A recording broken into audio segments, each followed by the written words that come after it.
What is it that drove John Adams to take on the tasks that he did? Where did that come from? What? I think he always had a sense of public service, so that if your country asks you to do something, or if your government asks you, or your state or your town, you have an obligation to do so. And that's something I think that was instilled by his parents and by his education, and then just something innate to him. I also think that this comes back a little bit to John's vanity. I think he loved being asked and loved being the one that people had to rely on.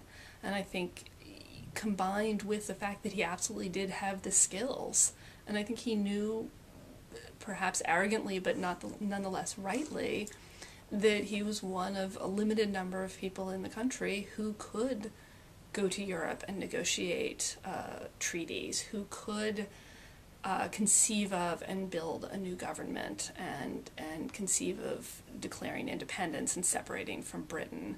And so he had the skills to do it. And I think combined with his sense that that was his obligation, that he really could build something here, he was very driven to do that. And then I think as time went on, it kind of kept feeding on itself, so that having taken on one responsibility, he felt, okay, here's the next thing I need to do that. I owe that. He sometimes wrestled with it. I think the idea of going to Europe the first time was very stressful. Certainly Abigail was very unhappy about it. She hated the idea of the long distance. And I think John did too, to some extent, but at the same time, he wanted the challenge and really enjoyed the fact that Congress thought this was something he should do, and they were ready to send him. I was taken with the change of attitude he had towards Thomas Jefferson. I mean, we're all familiar with the legend, I guess it is, that Adams and Franklin thought that Jefferson should be the one to write the Declaration of Independence. And then some 15 years later, when we have the new government starting, he's very derogatory towards Jefferson. What was going on there? The relationship between John Adams and Thomas Jefferson is rich and complicated and hard to parse all of it together, because they were very close friends, not just at the Continental Congress, which is where they first met. And I think Thomas Jefferson very much respected John Adams' role, and John respected Thomas Jefferson's role there. But then they spent a lot of time together in Europe. They were very close friends. Abigail and Jefferson were very close friends.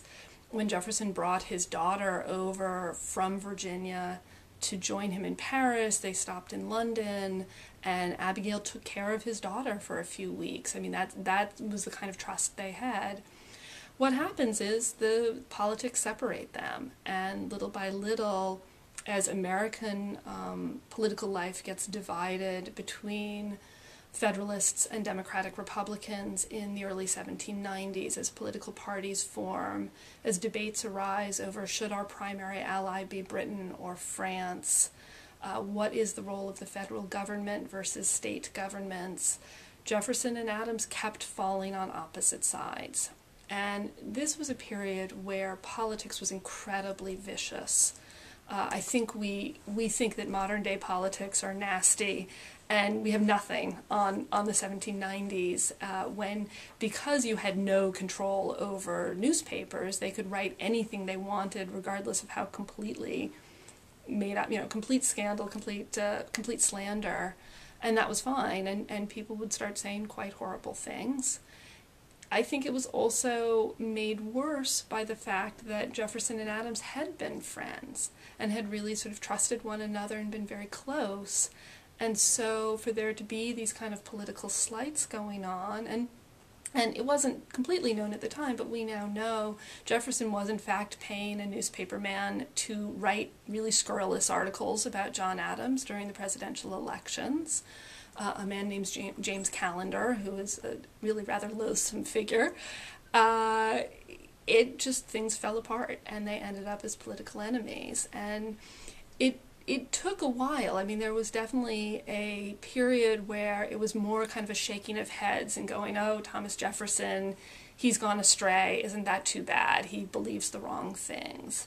And then Jefferson was kind of helping to undermine George Washington's administration, and it got worse. And then Jefferson was helping to undermine Adams's administration, and that was kind of the end. And it was many years before they were finally able to reconcile. There really were about 15 years in which they were not speaking to one another, they weren't writing to one another, and it was a very, very contentious and tempestuous time. And I think it kind of broke John Adams' heart a little bit, that this man who'd been such a good friend and somebody he really cared for would turn around and behave in a way that he felt was really just underhanded.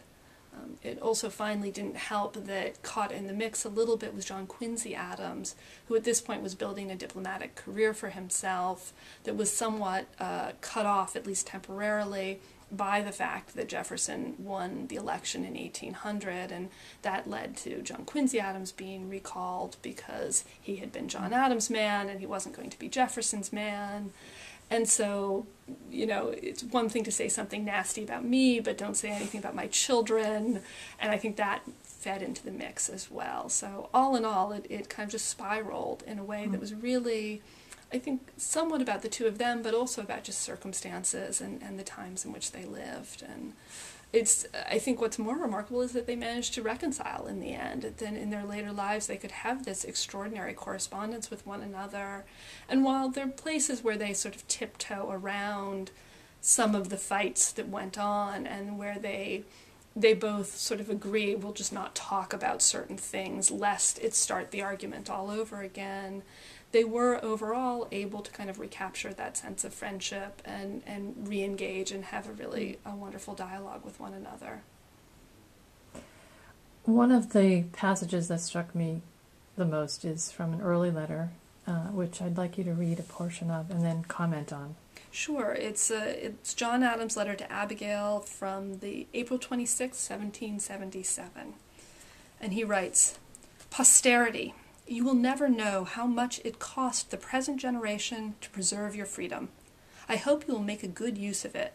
If you do not, I shall repent in heaven that I ever took half the pains to preserve it."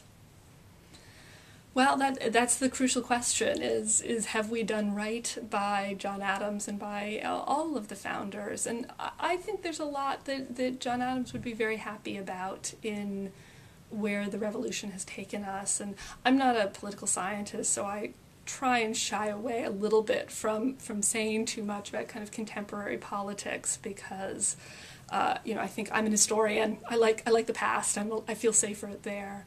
But certainly I think you look at some of the things that are going on in Congress, and John Adams would just sort of shake his head and be very frustrated by it. On the other hand, I think he'd also say, yeah, we had those problems too, and we couldn't get anything done, and we nearly stalled out over infighting over ridiculous things and personal slights that didn't really mean anything. And then overall, I think he would not be surprised at how powerful and successful the United States has been. I think he always believed that the United States would be a world power one day, and so I think in that regard, unlike many of his contemporaries, and unlike the British, and unlike most of Europe, who really always thought that this would be this kind of backwater nation for all eternity, I think he would have said, oh sure, of course they're running the show. That was sort of inevitable. So I think he'd take some pride that it's still lasting. I think he'd be very pleased. This is something that I think fewer people know about, but he really wrote the Massachusetts State Constitution, and that is the longest in continuous operation constitution in the world. And I think he would be very pleased that the Commonwealth of Massachusetts still looks to his words to guide their government. And I think he might be a little surprised that the Constitution of the United States has lasted as long as it has. I think he always had thought it was going to stumble, and I think there's a lot to show that he, in some sense, predicted the Civil War and predicted that slavery would divide the country.